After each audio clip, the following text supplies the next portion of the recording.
전세 사기범 입장에서는 와, 1년에 4조 원 이상씩 사기를 칠 수 있는 전세를, 이 시장이 정말 큰 시장이 되는 거죠. 그래서 전세 사기 시장은 너무 큰 시장이 되는 거예요. 아마도 그래서 전세 사기 수법은 제 생각에는 점점 더 고도화가 되는 인센티브가 작동할 가능성이 굉장히 커요. 그래서 잡으려고 해도 잡지 못하고 피하려고 해도 피하기 어려운, 점점 더 복잡해지는 이제 그런 시기를 살게 될 것 같습니다. 전체 범죄의 4분의 1이 사기예요. 그러니까 이쯤 되면 사기 공화국이지. 그래서 사회 전체적으로 신뢰가 없죠. 신뢰가 없으니까 사기 범죄가 기승을 부리고, 그래서 사기가 왜 만연하냐? 사기가 남는다고 전문가들이 말을 한다는 겁니다. 대법 양형 기준을 보면 일반 사기는 범죄료나 이득액이 5억에서 50억 미만, 와, 기본 3에서 6년형. 이거보다 낮으면요 더 작다는 거잖아요. 죄가 무거워서 형량이 가중되면 4에서 7년형. 형량이 가중돼도 대법 기준 4에서 7년형이야.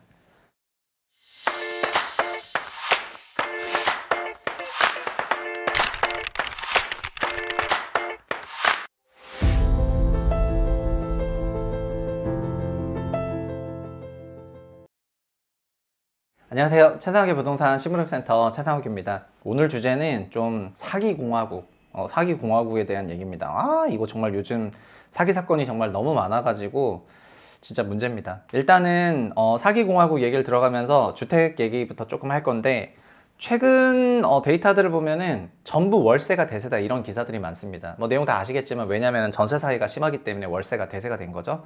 1분기 서울 주택 전세 비중이 역대 최저로 내려갔다는 연합 얘기입니다.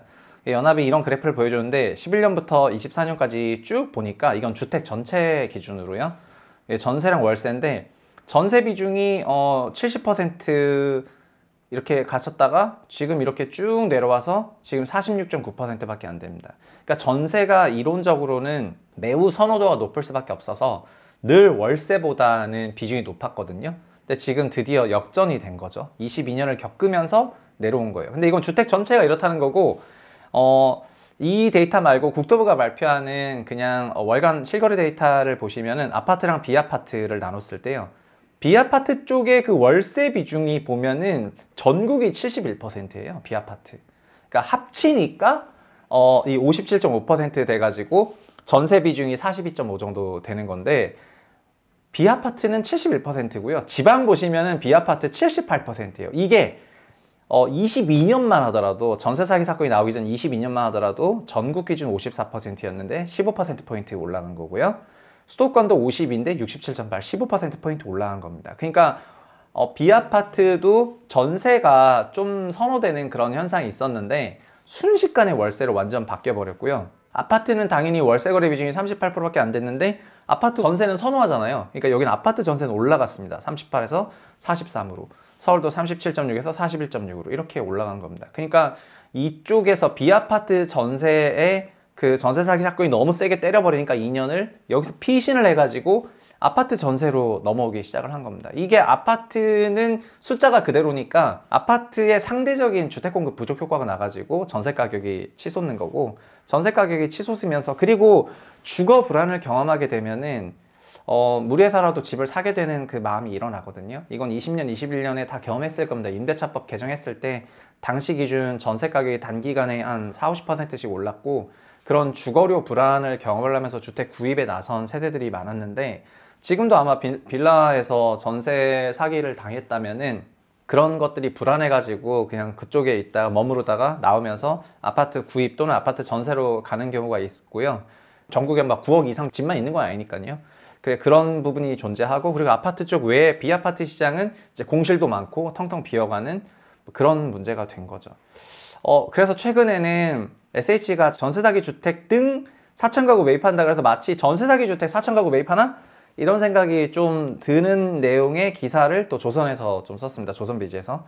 근데 제가 보도자료 원문을 보니까는 이거는 이제 서울주택도시보증공사에서 낸 건데, 어떻게 사겠다고 했냐면은 24년에 4,000가구 살 건데 전세 사기 주택에 된 거로 600세대 살 거고, 반지하 이제 1,589세 살 거고, 미분양 주택을 또 1,000세대 매입할 생각입니다. 그래서 기축 매입을 아파트랑 미분양 주택 한 1,000채 매입하고 반지하도 매입을 하고, 지금 서울시는 서울도시공사를 통해 가지고 SH를 통해서 반지하 주택들을 꾸준히 매입하고 뭐 이거를 다른 용도나 아니면 주거용으로 사용하지 못하게 하거나 아니면 좀 개량을 하거나 등등 여러 가지 일을 하고 있는데, 이제 전세 사기도 600세대가 들어갔으니까 이게 조금 의미가 있다고 생각해서 그런 조선비즈에서 기사를 냈던 것 같습니다. 근데 이런 반지하 주택을 매입하는 건 기억하시겠지만 재작년에 서울 물난리가 났었잖아요. 그래서 이런 이분이 그 제네시스 남인가 하는 그 연합에서 어마어마하게 화두가 됐던 사람인데, 저는 요 당시 요 주변에 있는 바로 옆 단지에 살았었거든요. 그래서 거실에서 이 현장이 보였었어요. 그래서 완전히 충격받았었는데, 그 제가 사는 블럭에서만 사망자가 여러 분 나왔습니다. 여러 분 나왔고, 다행히 이분은 그 처신을 잘 하셔가지고 이렇게 했는데, 본인도 기자셨나? 이제 그러셨죠. 근데 지금 전세 사기 피해자를 구제를 하는 그런 프로그램을 진행하고 있다는 거를 좀 아셨을 겁니다. SH공사도 어쨌든 600세대 구입한다 이런 얘기를 했고요. 지금 전세 사기 피해자에 대한 선구제를 해야 된다 아니다 뭐 어떻게 이런 정부가 여당 야당이 조금 싸우고 있는데, 연합에서 어떤 식으로 보고를 하고 있냐면은 3조에서 4조 정도 필요할 것 같다 이런 식의 얘기를 하고 있습니다. 근데 시민단체는 4, 5천억이면 될 것 같은데 수조 원 재정 소요는 약간 왜곡이다. 그러니까 3조, 4조 필요하다 그러면은 너 돈 너무 많이 들어오는 거 아니야? 이런 생각이 들잖아요. 그래서 이런 내용이 왜 나오고 있냐면은, 피해자의 전세금 평균 보증금은 1억 4천만 원인데요. 매주 400건에서 500건 전세사기 피해자로 인정해 달라는 신청건이 들어오고 있어요. 근데 전세사기 특별법의 일몰이 내년 5월 말일이에요. 그러니까 누적해서 아마도 36,000명이 될 것 같다는 게 지금 국토부 추산이죠. 매주 400~500건씩 늘어나니까 1년에 52주잖아요.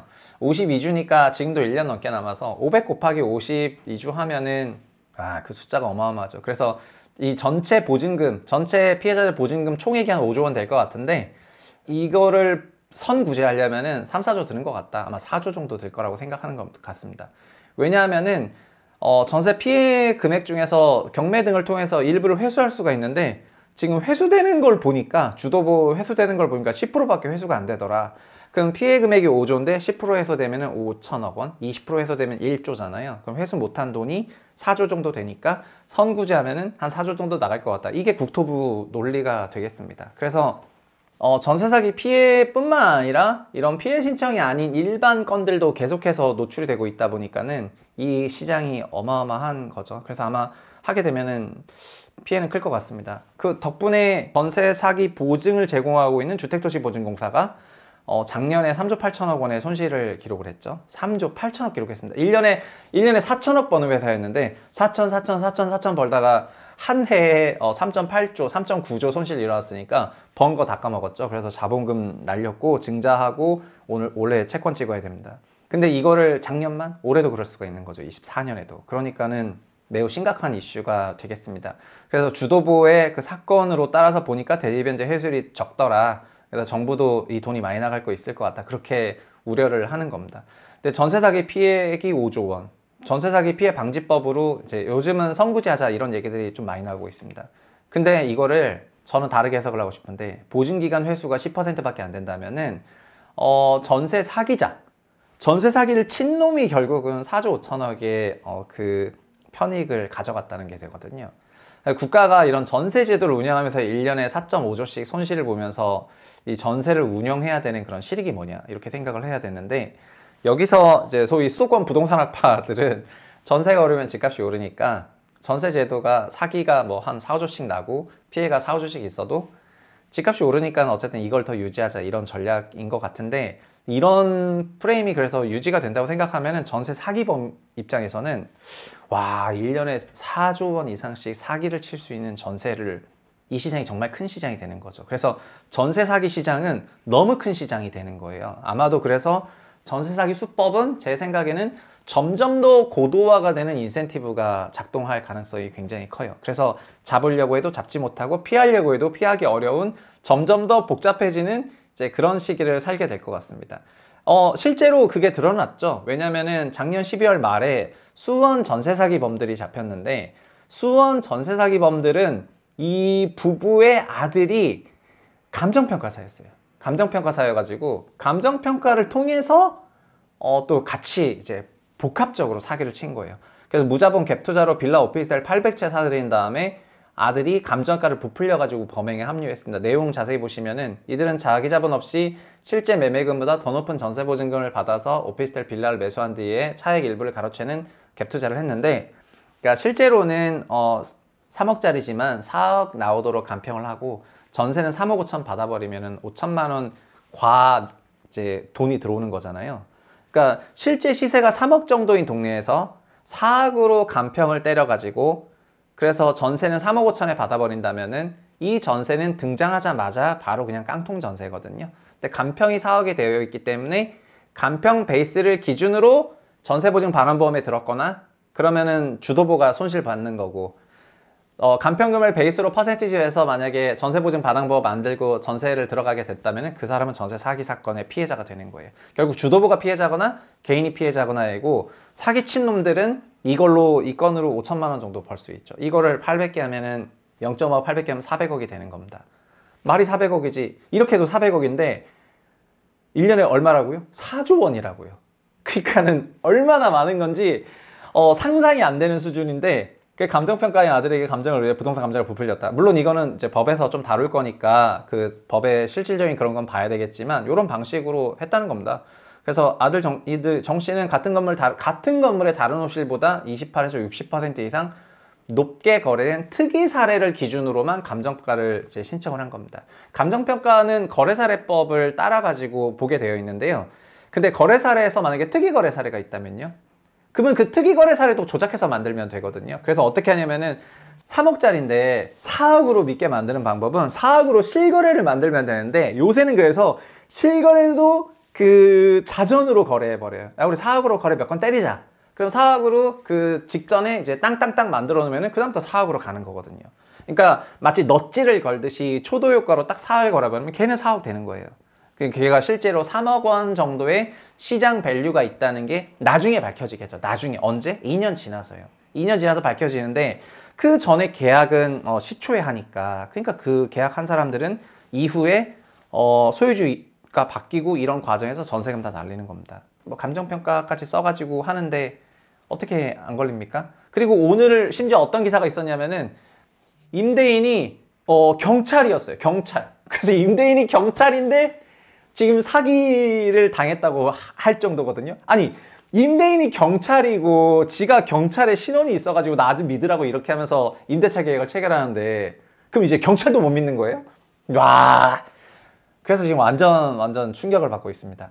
빌라 전세 사기라고 치면은 이게 나무위키이긴 하지만은 저는 이제 빌라 왕이라는 그런 말 쓰지 않습니다. 왕을 어디다 쓰고 있어? 왕은 분서왕에서나 쓰는 거지 이제 아무나 그렇게 왕 주지 않습니다. 이 빌라 사기범들, 전세 사기범들 보면은 수도권에 1139채, 서울에 200채, 인천에 58채, 그 다음 수도권에 479채, 광주에 40채, 그 다음에 와, 이거는 왕을 넘어서 빌라의 신이라고 불리는 6번은 권모씨인데 수도권 외곽 전국에 3493채, 그 다음에 2709채. 이게 다 한 명 혹은 한 개의 조직으로 그 돌아가는 거잖아요. 근데 저 개인적인 생각에는 이게 사기 시장이 이렇게 연간 몇 조짜리 시장이라고 생각이 되면은, 여기는 이제는 개인형 범죄가 아니라 얼마든지 조직형 범죄가 그 등장해가지고 매우 복합화된 패턴으로 잡기 어려운 그런 형태로도 갈 수도 있어요.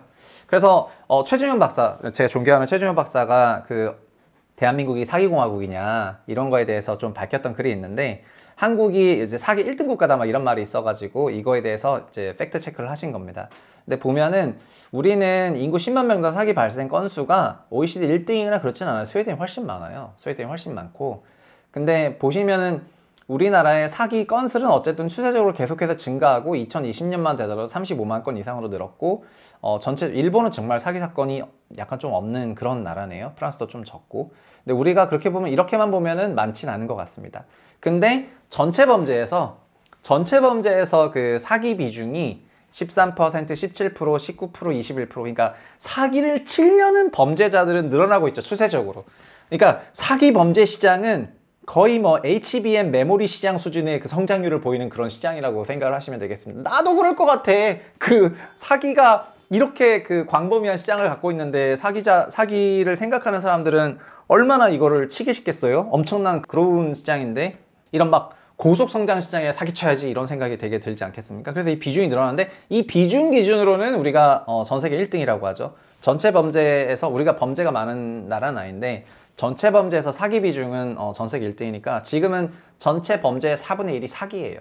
그러니까 이쯤 되면 사기 공화국이지. 예, 여튼 그런 거고요. 그래서 사회 전체적으로 신뢰가 없죠. 신뢰가 없으니까 사기 범죄가 기승을 부리고 그래서 작년을 어마어마하게 달궜던 이런 창조 사기가 있었죠. 오케이, IM 신뢰예요. 이런 게 있었고요.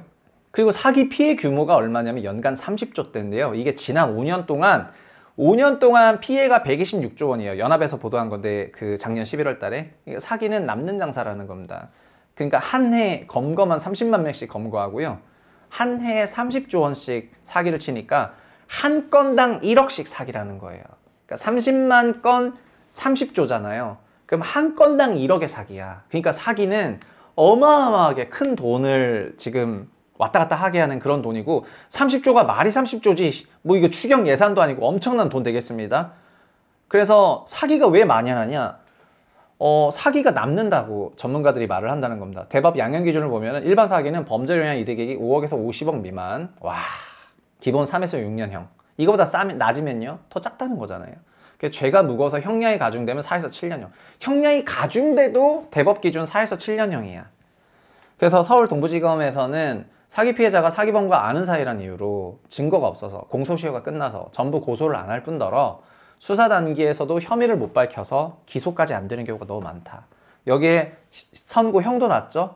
그래서 그냥 전부 차명으로 빼돌려가지고 몸으로 때울게요? 이러면은 몸으로 때우게 해줘야 되는 거예요. 그럼 30조는 in my pocket, 그냥 몸으로 적당히 때우고 기소라도 되면 다행인데 안 되는 사람도 있고 그러니까 사기 피해자만 1년에 30조씩 나오고 사기범들은 30조씩 벌고 있었는데 여기에 뭐가 들어갔다? 1년에 4조짜리 전세 사기 시장이 들어갔다. 임대차 사기 시장 전세 4조짜리. 그러니까 사기 시장이 단기간에 어마어마하게 다시 더 커졌다. 그래서 사기 시장이 단기간에 어마어마하게 더 커졌다는 얘기 아니겠습니까? 그러니까 이런 상황에서 전세 피해자가 아니면 임대와 관련한 이런 피해자가 어마어마하게 나오고 있는데 이제는 공공기관도 1년에 4조씩 적자 보면서 이걸 하고 있는데 이거를 왜 유지하냐는 거예요. 유지하더라도 다른 방식으로 해야 돼요. 민간에서 유지하지만 그거를 막 지원해주면서 사기를 육성하고 있는 그런 제도는 하지 말아야 된다는 거예요. 민간에서 알아서 전세 지들끼리 하든 말든 뭐 뭔 상관입니까? 하라 하십시오. 하라 하는데 민간에 뭐 사적 계약인 전세를 하시는군요. 그럼 민간의 사적 계약인 전세에는 불안하니까 이제 보증을 서줘야 되겠네요. 그럼 보증 믿고 그 임대차 계약을 맺었던 사람들이 지금 다 털리고 있는 거잖아요. 그리고 그 전세금도 전세 대출해 주시면은 좋으시겠죠? 그 대출 받아가지고 그 대출금 먹으려고 사기치는 거 아닙니까? 그러니까는 전세가 알아서 그냥 돌아가도록 사적 계약인 레벨에서 운용이 됐던 게 2008년 이전까지고 2008년 이전 시장으로 다시 돌아가면 되는데 이게 부동산 시장에 위축이 올까봐 그러면 사기 피해자들은 있지만 그 시장은 4조고 수도권 부동산 시장은 4천조 원이니까 더 중요하겠지. 이런 숫자에 매몰된 그런 이제 소위 어용 부동산학 그런 사람들 말만 들어가지고 이걸 계속 유지하지 마시길 바라겠고요. 진짜 단언컨대 전세 사기 앞으로는 더 복잡해지고 더 잡기 어렵고 더 많은 피해자가 양산될 거고 그 다음에 이렇게 큰 시장이기 때문에 엄청나게 많은 범죄 세력들이 이 안에 들어와서 진짜 뭐 판치고 설치고 다니고 난리가 날 겁니다. 그래서 이게 진짜 그러면 우리는 점점 더 못 믿고 이제 그런 시장이 되지 않도록 힘 좀 써달라 이렇게 말씀드리면서 영상 마치겠습니다. 감사합니다.